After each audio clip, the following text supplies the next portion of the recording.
This is Headliners and Legends with Matt Lauer. Hi, everyone, and welcome to Headliners and Legends. When you come down to it, you know what Madonna Louise Ciccone is. She's a classic American success story. Someone who, as Bette Midler once put it, pulled herself up by her bra straps. With a genius for self-promotion and an instinct for what the public really wants, Madonna has become one of the most popular women in the history of entertainment. And she's done it her way, never letting critics or controversy or even what some call good taste stand in her way. Now in her third decade as a performer, she's still making waves and fans as only she can.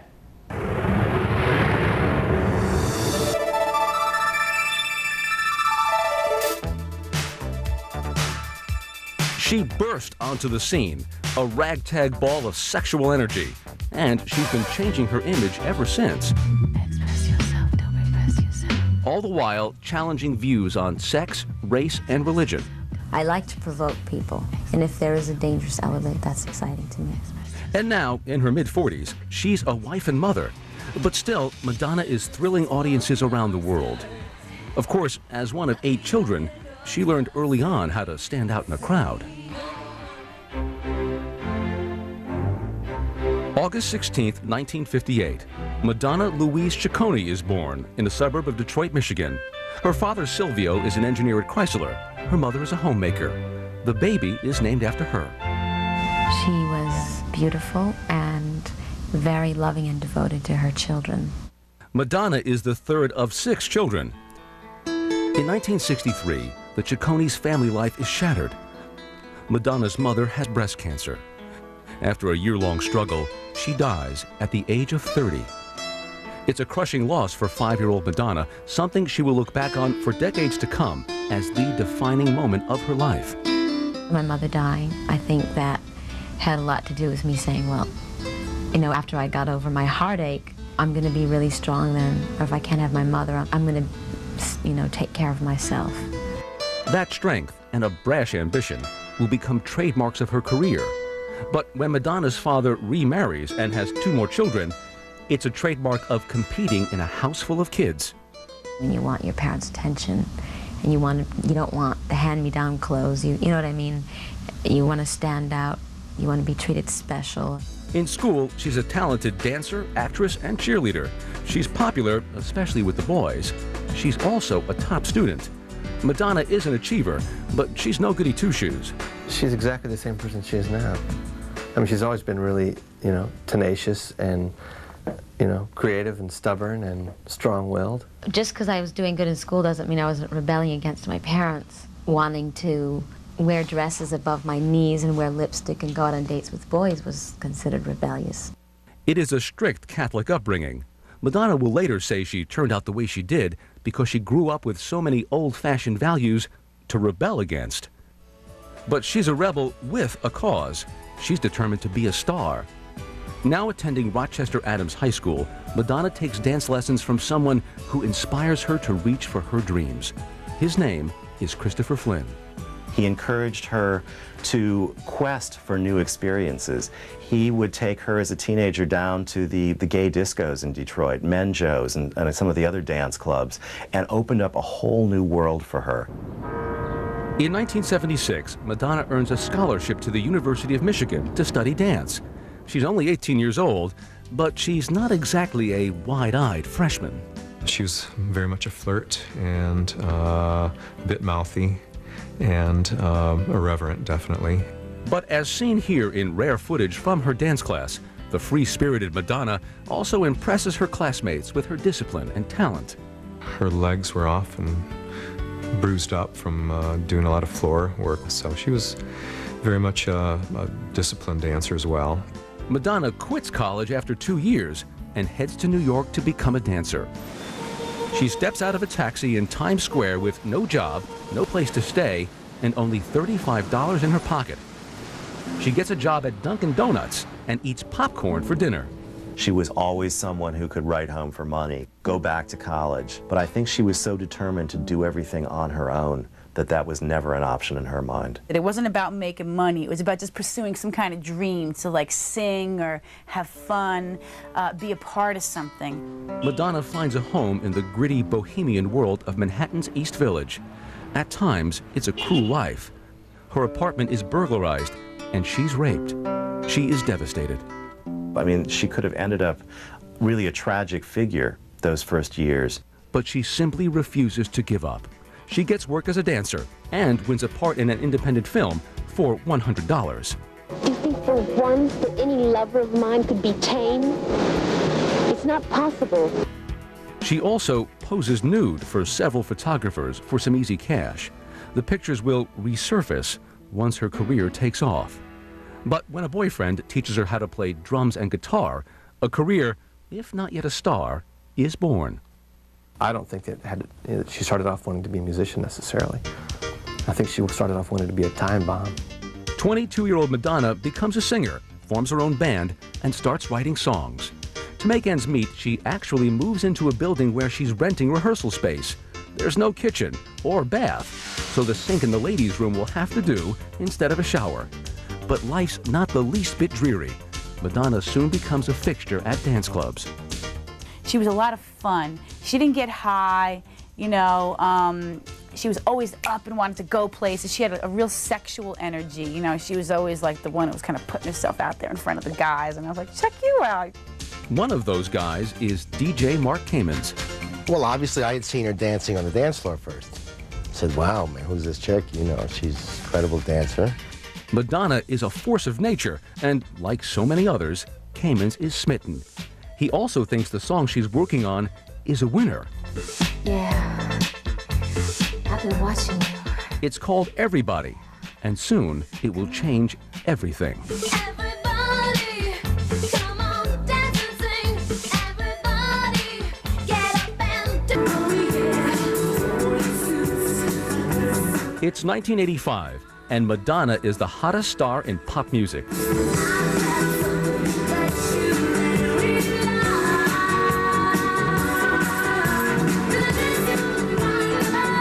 She's outrageous, and a generation of girls loves her for it. She's sexy, and she sort of controls her life. No one orders her around. But Madonna finds it's not so easy to control things in her personal life. Wherever I live, you know, that should be sacred. And my own private life and, you know, my romantic life, that's where I draw the line. When Madonna and Sean Penn announced their engagement in June, the tabloids become obsessed with their turbulent romance. But what the headlines miss is the depth of their feelings for each other. He was poetic, he was gorgeous, he was intense, they were really in love, it was his passion, and I got it. Then, just weeks before their wedding, both Penthouse and Playboy magazines published the nude photos Madonna posed for years earlier when she first got to New York. It's the kind of thing that could derail a career, but her response is classic Madonna.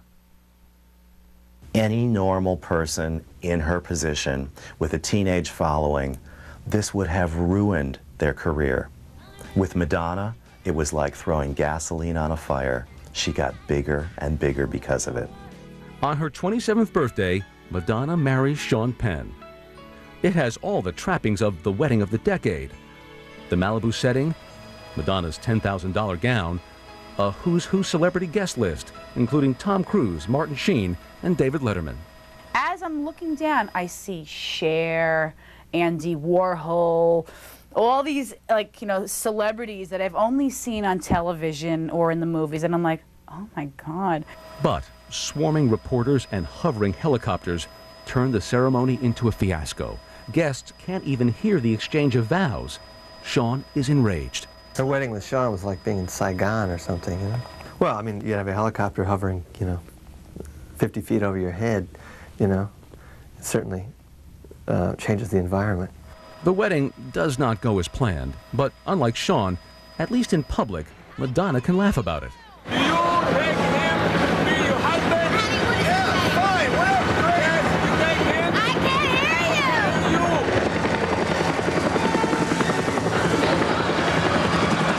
I now pronounce you man and wife.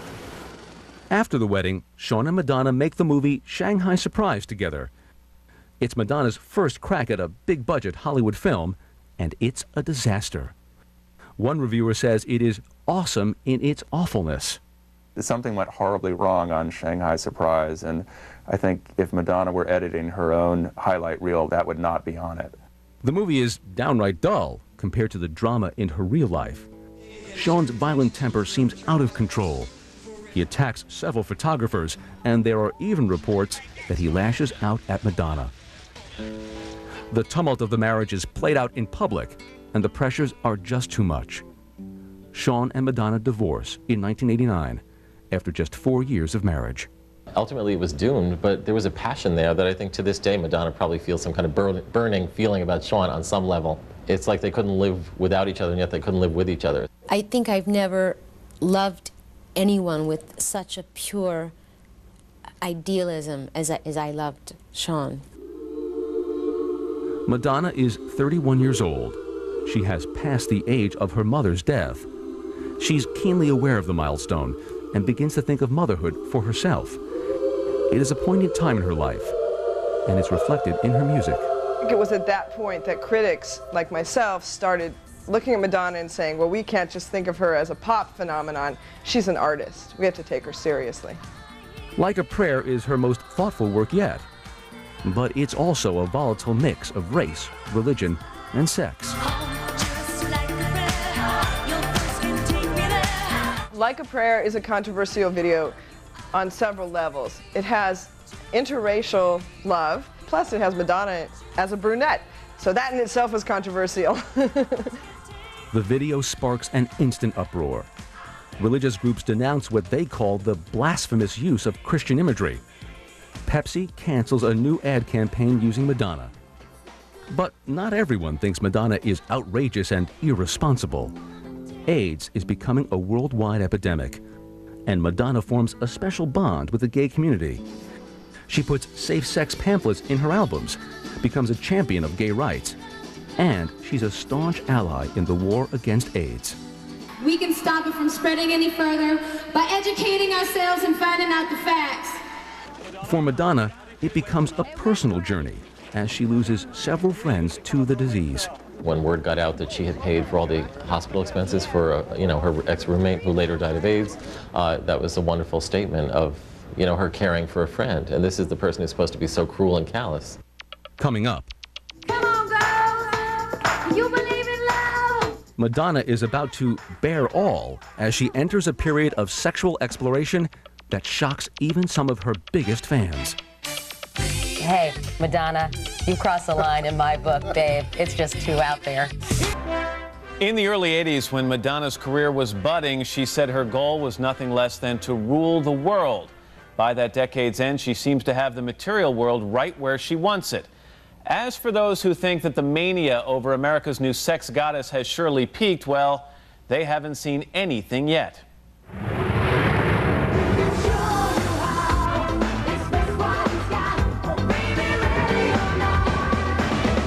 After her divorce from Sean Penn, the rumor mill has a field day with Madonna's love life.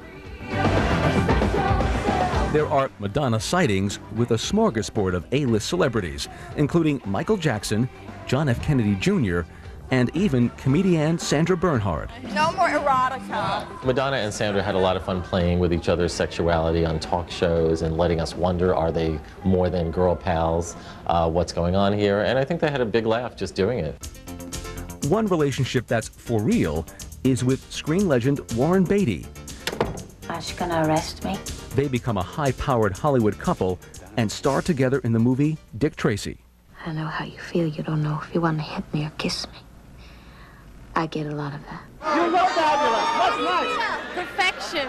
But it's Madonna's next movie part that is the juiciest of her career.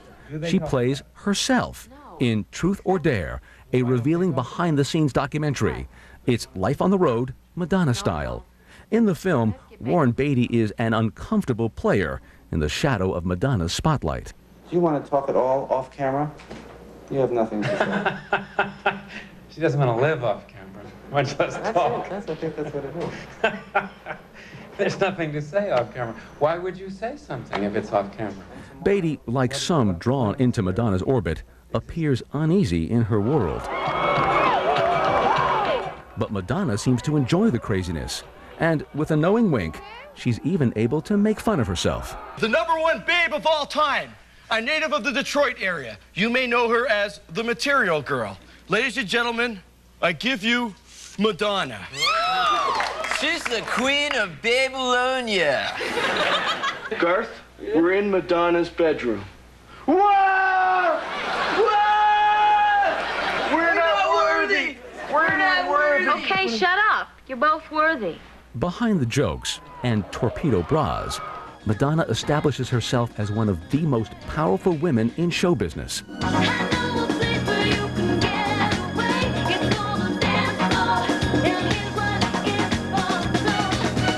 A record deal gives her a reported $25 million advance for her next 7 records. She will also head a multimedia entertainment company called Maverick. She couldn't do that without being pretty crafty and pretty smart. The people who just kind of see the People magazine version of her would be surprised how smart she is. Madonna is riding high, even using her power for political purposes, to get fans to go out and rock the vote. Dr. King, Malcolm X, freedom of speech is as good as sex. She's a cutting-edge artist, businesswoman, and an intimidating force. She leaves even the chattiest of celebrities speechless. Was very intimidated. What do you say to Madonna? How do you bond with Madonna? What do you say? Hi, I have a vibrator. What do you say to her? She's so wild, I didn't know what to do. She's graduated from pop sensation to pop icon. She can rest on her laurels and ride the wave. But Madonna has other plans. I suppose I've taken more risks than other pop stars, whatever, have taken, yeah. Because when you become popular, you want to stay popular, so you don't want to provoke people, you don't want to piss people off. I haven't always stuck to that philosophy. So now what? The nudity and suggestions of bisexuality and sadomasochism make a controversy over the video Justify My Love inevitable. For you to justify my love. But this time, the complaints come from a surprising source. It's her old friends at MTV. They call it offensive and refuse to play it. But the ban only fuels the video's popularity. Madonna releases Justify My Love on video cassette and sells 400,000 copies. I mean, the thing about Justify My Love that remains shocking is that it's about a woman's pleasure. That is still a concept that scares people. Once again, Madonna is reinventing herself. It is her most sexual and provocative role yet, and it nearly sends her career spiraling downward. When she releases a shockingly explicit book called Sex, even her fans start to ask whether Madonna has any limits. This is the book that has everybody talking. It is called Sex, and it shows more of Madonna than perhaps most of us would like to see. The book costs $50, and the entire first edition of 500,000 copies sells out in just weeks. 60, 80, and 100. There's 2 people in the world who haven't seen my book. One is my father, one's the Pope, I think. But criticism of the book is scalding, easily the worst of Madonna's career. I must be hopelessly unhip, but hey, Madonna, you've crossed the line in my book, babe. And she has few defenders. She's crossing those boundaries. All the great women of entertainment have done that. They have stepped over the line, and that's their role, and usually they're persecuted for it. And the negative press just doesn't stop. On David Letterman's show, a vulgar appearance laced with profanity is met with boos from the audience and a torrent of media criticism. But Madonna appears to be unaffected by it. If I was worried about what people thought about me and I let that paralyze me or stop me, I would have stopped years ago. Madonna's personal life reinforces for many the feeling that she's a lost soul. She drifts from one unlikely partner to another, including NBA bad boy Dennis Rodman. What in the hell is she doing with me? I mean, all these other guys in the world, these, good-looking guys. I mean, she could get anybody she wants in the world. Finally, there is a grim punctuation mark to a difficult period. For several months, Madonna is stalked by a drifter named Robert Hoskins. He claims he's married to Madonna and also threatens to kill her. On May 29, 1995, Madonna is not there when Hoskins scales a 12-foot wall at her Hollywood Hills home. He confronts security guards and is shot during the scuffle. He is later sentenced to 10 years in prison. The incident haunts Madonna. She is plagued by nightmares for months to come. Her career has been a cycle of crisis and redemption, controversy and success. But now, Madonna seems an isolated figure.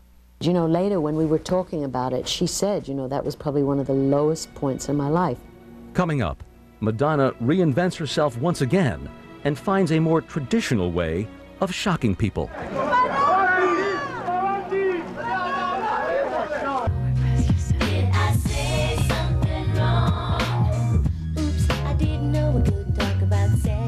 It's 1995.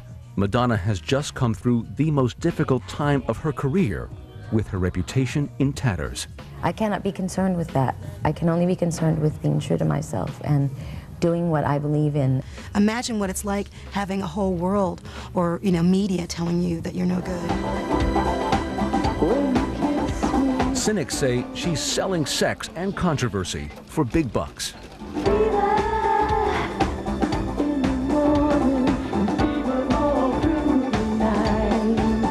But those who know her say Madonna is just confronting the things she has struggled with her whole life. Madonna is a nice Catholic girl at heart.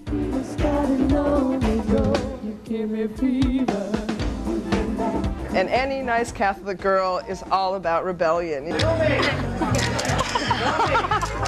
At the age of 36, Madonna steps back from the controversy and looks to fulfill a more traditional dream. She wants to be a mother. Let's not do anything extravagant. Okay. She also sets her sights on a movie role she has wanted for years, Eva Perón in Evita. In a personal plea to director Alan Parker, she writes, "Only I can understand her passion and her pain." Suddenly out of the blue came this 8-page letter from Madonna. It was a very sincere letter, handwritten, saying that she desperately would like to do it, and that she would give her all to do it. Madonna is consumed with the role. She works hard to capture Eva's spirit and look. When she arrives on location in Argentina, she causes a sensation.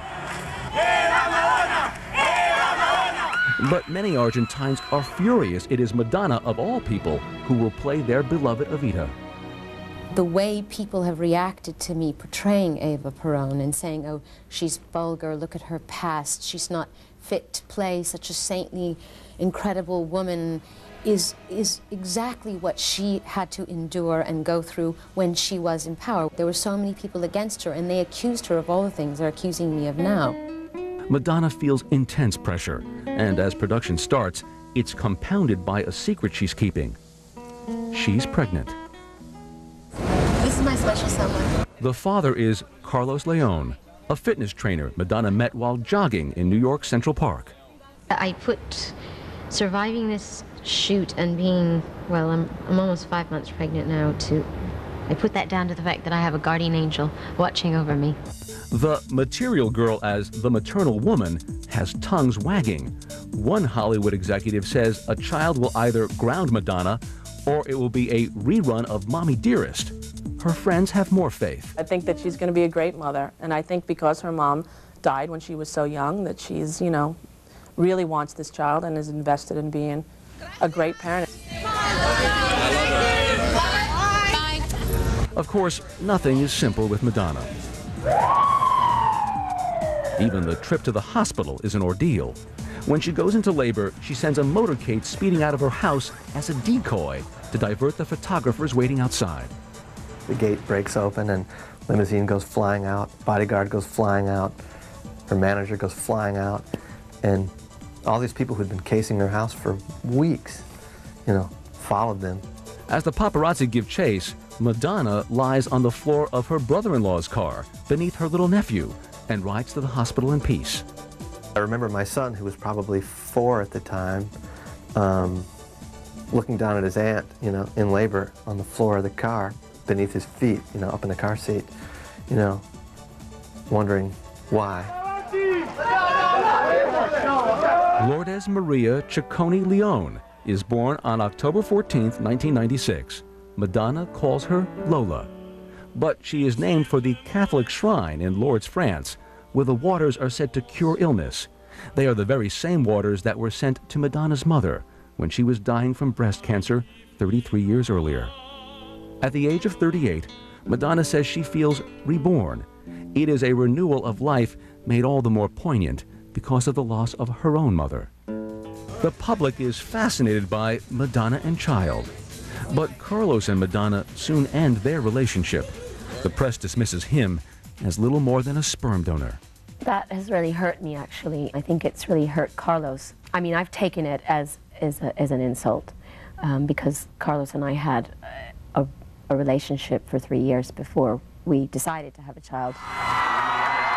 Madonna makes her first public appearance after Lourdes' birth at the premiere for Evita. Madonna, are you nervous tonight? Yes, very. The reviews are the best of her career. And the winner is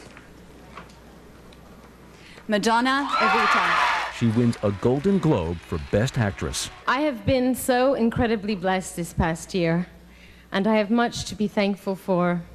Making this movie was an incredible adventure for me, both artistically and spiritually, and I learned so much.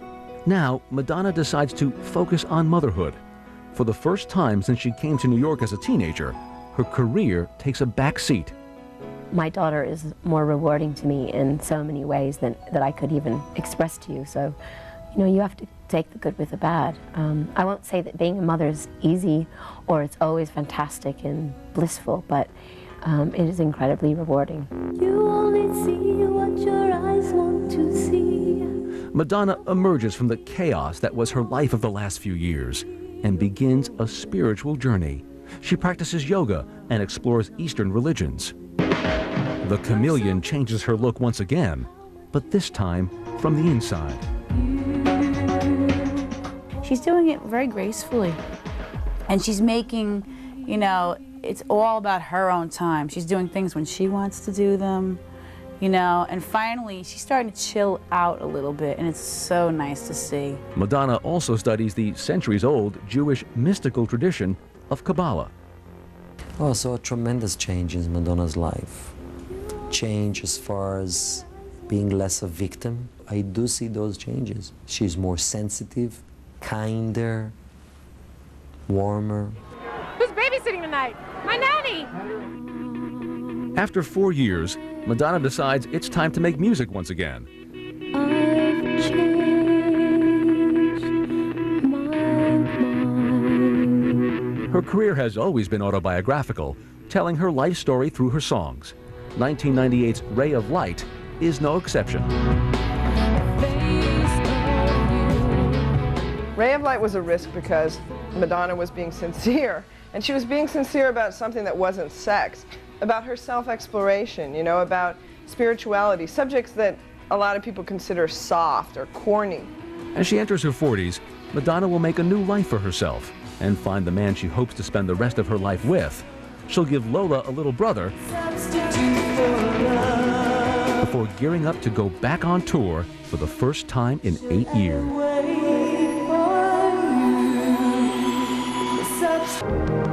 For 2 decades, Madonna has been changing images at warp speed. From the bad girl of the 80s to the really bad girl of the 90s. Now, middle age and motherhood are making her softer around the edges. But she's still Madonna. That bratty, sassy kid, that striving kid is still there today. We wouldn't care about her if she was just a chameleon. It's the fact that she can hang on to herself while moving through these phases that really intrigues. Madonna has everything, except a serious relationship. But in the summer of 1998, Sting and his wife Trudy Styler introduce her to British movie director Guy Ritchie. Madonna, Guy, right here, please. Ritchie is 10 years Madonna's junior. He's smart, talented, and kind of tough. It's a description that might fit her former husband, Sean Penn. Madonna falls in love. She even moves to London, in part, to be near her Guy. He keeps her on her toes, she keeps him on his toes. He's as arrogant as she is. They also like to take the time to be quiet and relax. It's nice, and she seems, you know, very peaceful with him. The English adore having the American superstar living among them. And Madonna acts every bit the Englishwoman. She is Lady Madonna. She had already conquered America and become, in a way, our first lady. So what was next but for her to become British royalty? They've accepted her as one of their own. In a way, she's the new Princess Diana over there.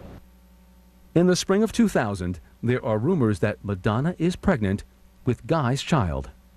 You did an interview for a magazine, talked about having another baby, and then all the speculation started. I think she's pregnant now. She asked me if I wanted to have another baby, and I said, yes, I would like to have another baby. When would you like to have another baby? In 5 minutes. I don't know. Soon, someday soon. That someday is sooner than Madonna lets on. Just 6 months after that interview, Rocco Ritchie is born on August 11th, 2000. In December, Madonna and Guy get married at Skibo Castle in Scotland. It could not be more different from the circus atmosphere of her first wedding to Sean Penn. The next wedding was just the most incredibly beautiful, planned, quiet, fabulous thing I'd ever been to. It was a very small thing. Maybe it was 50 people. In addition to Debbie Mazur, the exclusive guest list includes Gwyneth Paltrow, Rupert Everett, Sting and Trudy Styler, and Stella McCartney, who designed Madonna's dress. The ceremony that they were a part of was much bigger than they were, no matter how big their personas are. It was really beautiful and really intimate and really traditional, really moving. Madonna has a new husband and 2 small children. She also has a personal fortune estimated at more than $600 million. She can afford to take some time off to be with the family, but she still has plenty of music left in her.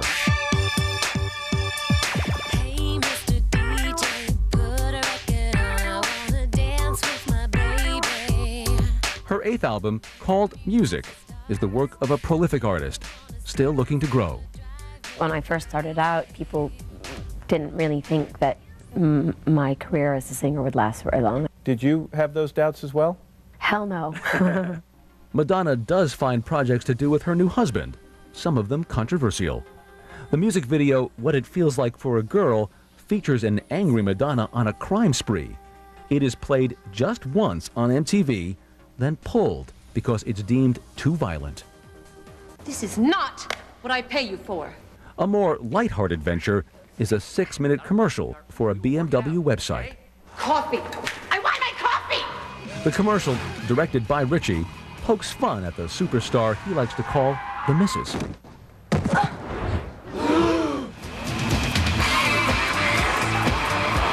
Madonna once said she could never imagine herself singing and prancing around on stage in her 40s.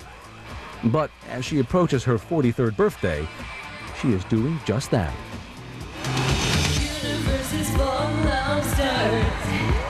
Madonna's Drowned World Tour is her first concert tour in 8 years. It is perhaps the most extravagantly staged show of her career. It's like old times, and for those who have been on tour with her before, it's still the same Madonna. She's a woman who's flawed and trying and sometimes desperate and sometimes extremely wonderful, compassionate, bitchy, all those colors that we all are. The tour sells out almost immediately. No doubt there are plenty of grown-up wannabes in the audience to see Madonna where she was always meant to be, center stage.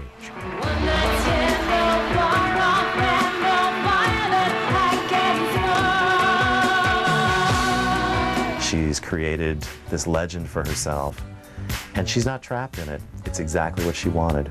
Madonna broke the big rule. She was a woman, she was successful, and she didn't burn out. It never occurred to me that things would work out so well and I would be as successful as I am.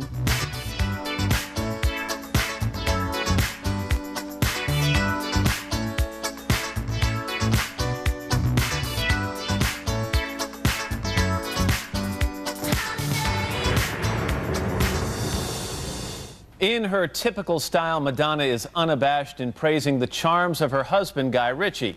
She told InStyle magazine that his sexiness comes from his intelligence, his humor, and his super macho ways.